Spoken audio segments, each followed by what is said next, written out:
Hello friends. आपका स्वागत है इंडिया करियर इंस्टीट्यूट में। हम यहाँ पे बात करने वाले हैं एट्थ क्लास के लिए हम एक कोर्स लाए हैं। तो उससे पहले मैं बात खुद के बारे में बताना चाहूँगा कि मैं हूँ कौन। मेरा नाम बेबी सिंह है। मैं बी मैकेनिकल कर चुका हूँ सावित्रीबाई फुले यूनिवर्सिटी से।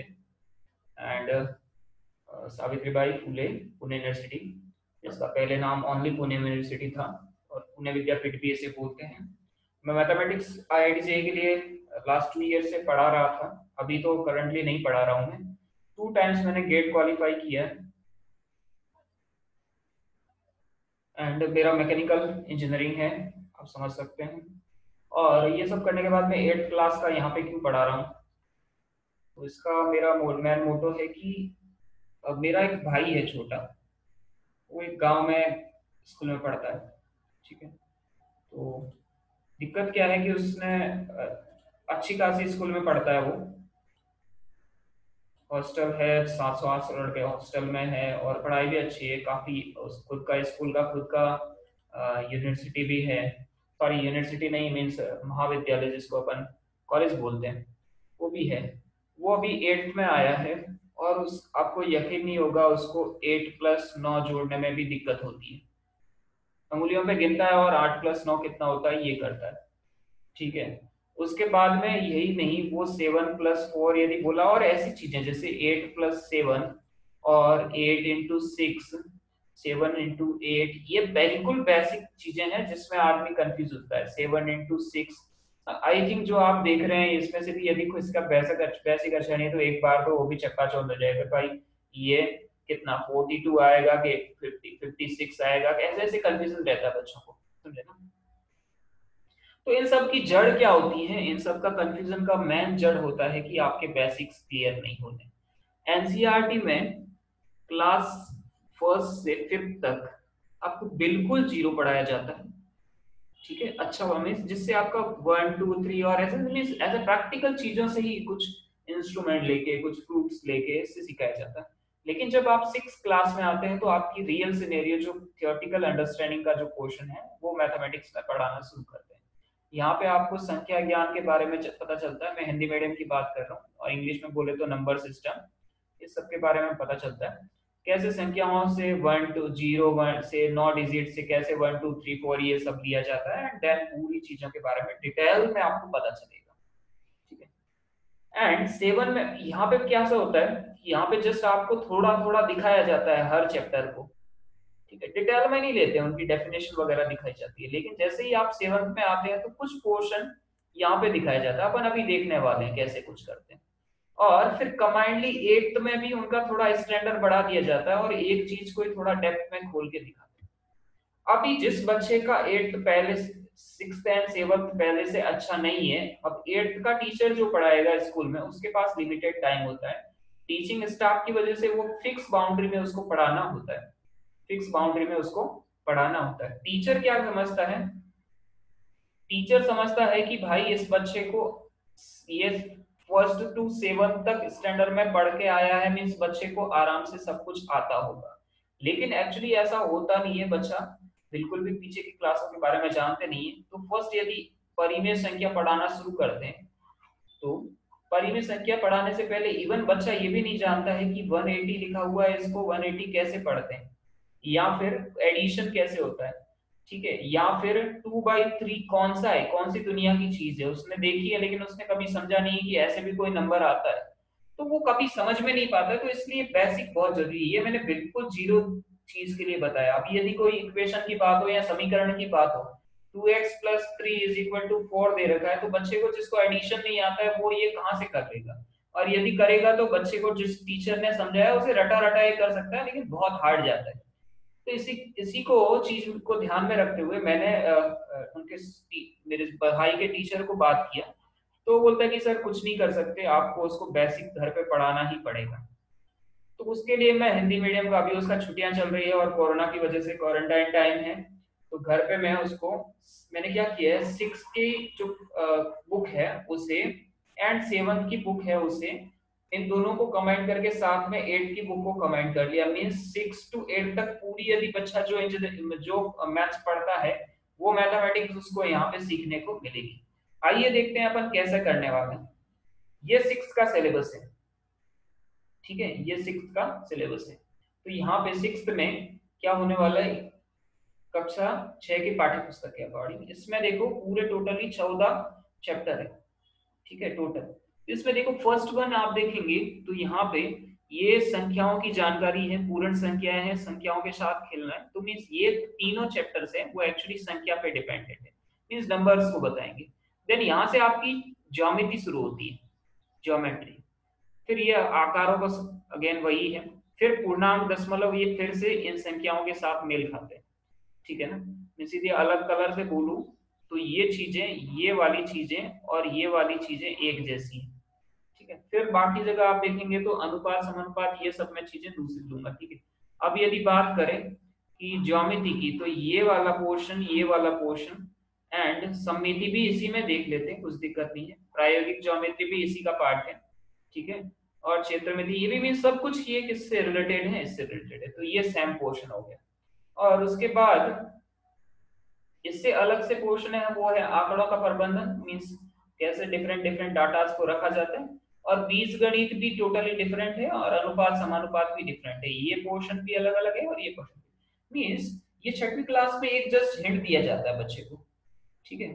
अब इसमें आप देखेंगे तो जैसे ये मैंने बताया ना कि मींस पूर्ण इन इन ग्रुप को मैं साथ में देखूंगा, इस ग्रुप को मैं साथ में पढ़ाऊंगा कि बच्चे को इसमें कैसे इनको साथ में दिया जाएगा, ठीक है, इस ग्रुप को मैं साथ में लूंगा। फिर उसके बाद में सममिति, प्रायोगिक ज्योमेट्री, क्षेत्रमिति और आधारभूत ज्योमेट्री, ये भी ज्योमेट्री से जो भी रिलेटेड है, जिसमें आकृतियां या फिर क्षेत्रफल या फिर आकृतियां बनाना, त्रिभुज सम, ठीक है, कोण, एंगल, मींस जो भी रेखा है, रेखाखंड है, ऐसी सब चीजें इसमें पढ़ेंगे। आंकड़ों का प्रबंधन अलग चैप्टर है, इसके बारे में बच्चों को आइडिया अभी नहीं हो तो कोई दिक्कत नहीं है। अनुपात समानुपात का भी बारे में भी बात करेंगे। बीज गणित मींस जिसमें 2x + 3 और ये सब चीजें यूज होती है, इज इक्वल टू 4, ये समझे ना, ये सब चीजें तुम्हें बीज गणित में आती है। यहाँ पे संख्याओं के साथ खेलना में एक गुणनखंड, गुणन, अभाज्य, भाज्य संख्याएं, अभी ये सब बच्चे गुणनखंड और समझना बच्चे के लिए जब तक बहुत डिफिकल्ट होता है, जब तक बच्चा ये नहीं समझ पाता है कि भाई एक्चुअल में संख्या का गुणन क्या होता है, 2 × 3 और ये सब चीजें क्या होती है, गुणनखंड क्या होता है, डेफिनेशन रट के बच्चा नहीं समझ सकता, यदि वो बेसिक तब तक क्लियर नहीं होगा बच्चा नहीं सीख सकता। तो ये था 6th क्लास का सिनेरियो। सिमिलरली 7th का भी वैसा ही है, 7th में भी ऐसे ही 15 चैप्टर है, उसमें से देखो ये रेखा, कोण और ये सब कुछ, ये वापस से ज्योमेट्री में आते हैं, सेम उसी में से कुछ ना कुछ सममिति, प्रायोगिक ज्योमेट्री में आगे दिखाने वाला हूँ। ये पूर्णांक और ये सब संख्या के रिलेटेड है। फिर ये घात और घातांक उसका थोड़ा अलग रूप है। ये परिमाप, क्षेत्रफल, ठोसों का आकार, ये इसको मैं इस ज्योमेट्री के साथ ही कर सकता हूँ। राशियों की तुलना में सेंटीमीटर, मिलीमीटर, ये सब क्या होता है, आंकड़ों का प्रबंधन और सरल बीजगणित, ठीक है। इसके बाद में इन सबको ही आगे एक्सटेंड करके ये 8th क्लास का बच्चा आता है, उसमें भी सेम वही है, परिमेय संख्या, बीजगणित के रेखीय समीकरण, चतुर्भुज, प्रायोगिक ज्योमेट्री, आंकड़ों का प्रबंधन, वर्गमूल, घनमूल, यहाँ पे थोड़ा और स्टैंडर्ड थोड़ा आगे ले लिया, बीजगणित के सरल समीकरण, घातांक और ये सब, प्रतिलोम, गुणनखंड, ये सब मतलब उन्हीं चीजों को आगे बढ़ाया है। अब बच्चे ने जिसको जाना नहीं है, अभी एकदम हाई लेवल पे सीखेगा तो वो नहीं सीख सकता, ओके। तो ये सब अगेन इसका भी पार्ट है, मैंने अलग अलग कर रखा है कि किसको मैं किसके साथ पढ़ाया जाएगा। नाउ इंपॉर्टेंट चीज यहाँ पे आती है कि मैं पढ़ाने वाला कैसे हूँ। यहाँ पे देखो मैंने पहले संख्या सिस्टम शुरू करूंगा, मीन्स नंबर सिस्टम वो शुरू करूंगा, संख्या पद्धति, क्या संख्या पद्धति, ठीक है। संख्या पद्धति में मैं यहाँ पे क्या करूंगा, 0 से 9 तक के जो डिजिट होते हैं इनसे पहले सिखाऊंगा कि भाई 1 से गिनती कैसे बनती है, 1000 करोड़ जितना भी जाता है गिनती कैसे बनती है। फिर अलग अलग नंबर से ये 12 13 ये कैसे बनता है, कौन बड़ा है कौन छोटा है, संख्या निर्माण कैसे होती है, इन सब की जानकारी आपको 6वीं क्लास की बुक में मिलेगी, ठीक है। अभी ये भी 6वीं में भी ये पोर्शन है वो, ये पोर्शन है वो संख्या के बारे में बताता है। 7वीं में ये पोर्शन है वो पूरा संख्या से रिलेटेड है, और ये भी पूरा संख्या से रिलेटेड है। मैं इन सबको कंबाइन करके एक ही चैप्टर्स में, एक ही कोर्स के पूरे पोर्शन में पूरा सिस्टमेटिक ढंग से दूंगा कि कहाँ पे कैसे जरूरत है, किसको पहले रखना है, किसको बाद में रखना है।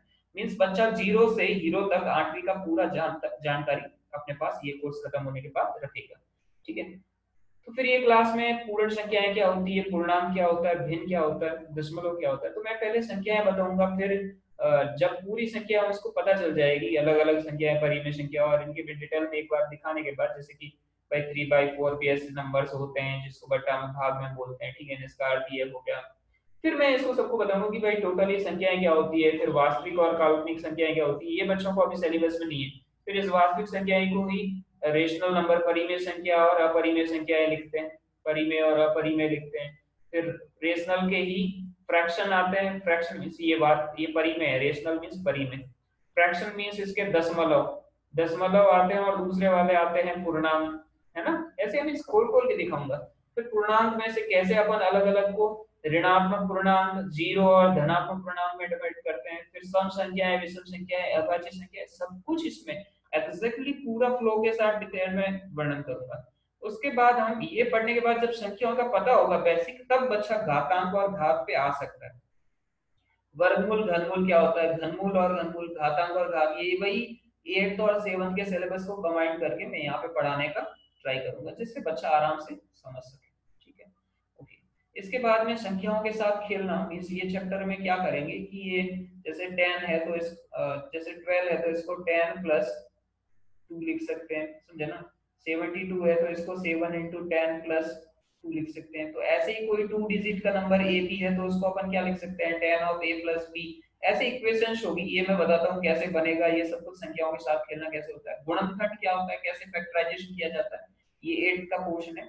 इन दोनों को कंबाइन करके मैं ये बताऊंगा कि भाई कैसे इजीली पढ़ा जाता है। उसके बाद में राशियों की तुलना, जो 7th में पढ़ा रखा है और 8th में पढ़ा रखा है, दोनों को कंबाइंडली करके अपन फोकस करेंगे इस पे।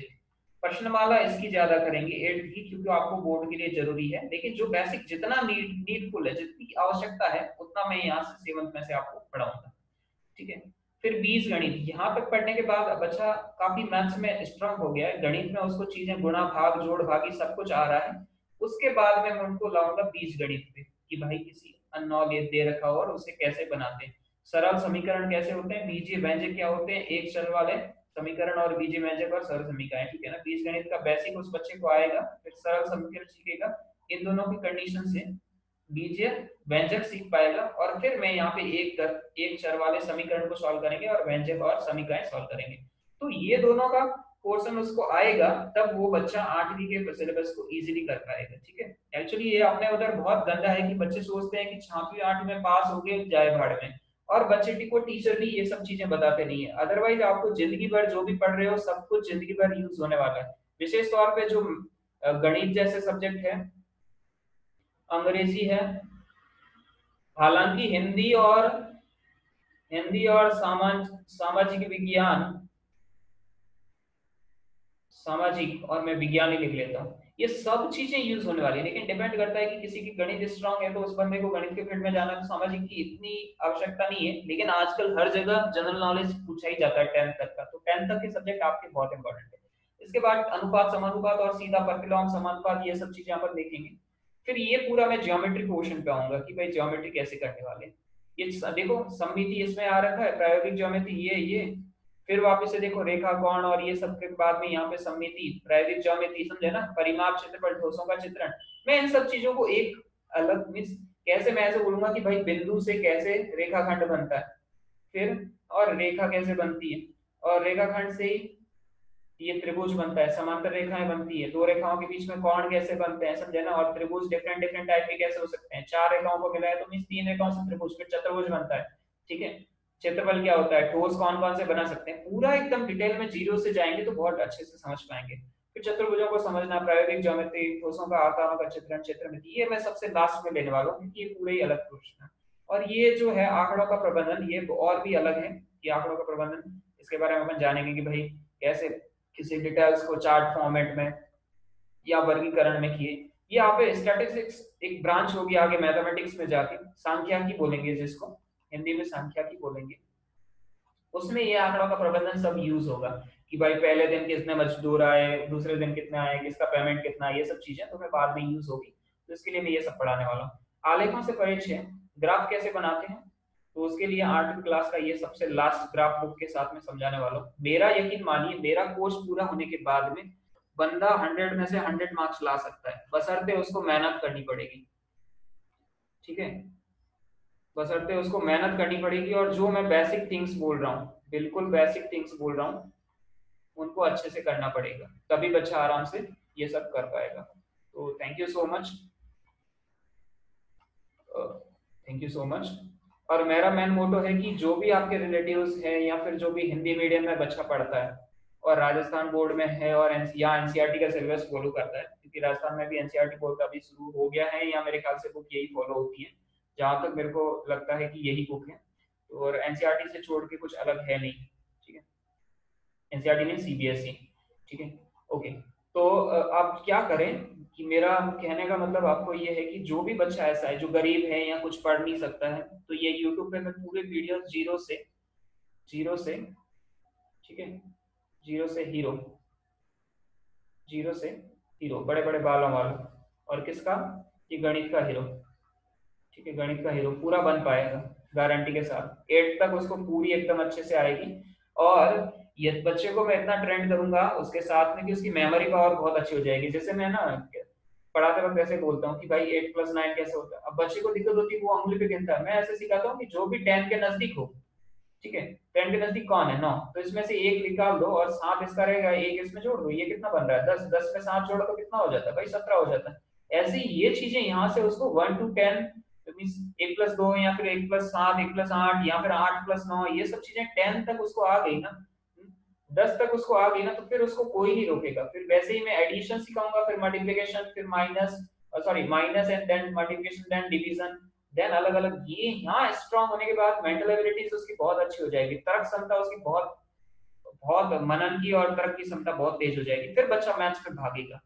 फिर उसको लैंग्वेज सिखाना, लैंग्वेज की कैसी प्रॉब्लम्स होती हैं, तो जहां तक मेरे से हो पाएगा मैं 100% देने का ट्राई करूंगा। टाइम कितना लगे, अभी उसकी छुट्टियां हैं बच्चे की, घर पे आ रखा है, जहां तक होगा मैं अब पूरा करूंगा। आप जो भी गरीब लड़का है या फिर आपके रिलेटिव्स हैं या फिर आपका कोई फ्रेंड है जिसका बच्चा है जो प्रॉपरली जीरो से पढ़ना चाह रहा है, जिसका कुछ दिक्कत हो गया, अभी उसको पढ़ाने वाला नहीं है, तो उसको ये लेक्चर दीजिएगा, वो देख पाएगा यहाँ पे। और मैंने यहाँ पे ऐसे वे में पढ़ा है कि रटने का कुछ भी नहीं है, समझे ना, मैथ्स रटने का नहीं है, क्योंकि मैं इंजीनियरिंग का स्टूडेंट हूँ, खुद मैंने इंजीनियरिंग किया है। यहाँ पे रटना कुछ भी नहीं होता है। यदि मैथ्स रट के करेंगे तो दूसरे वाले सब्जेक्ट का क्या होगा। तो स्कूल में जो बच्चे टीचर पढ़ाते हैं वो ठीक है, ठीक जैसा बुक में होता है वैसे पढ़ाते हैं, कुछ बहुत अच्छे टीचर भी होते हैं, लेकिन मैंने उस वे से देने का ट्राई किया है कि जिससे बिल्कुल जीरो से बच्चा कॉन्सेप्ट के साथ पढ़ सके। कॉन्सेप्ट इंपॉर्टेंट होते हैं, ठीक है, कॉन्सेप्ट बहुत मायने रखते हैं, ठीक है। तो ये था इंट्रोडक्शन के साथ, सो थैंक यू।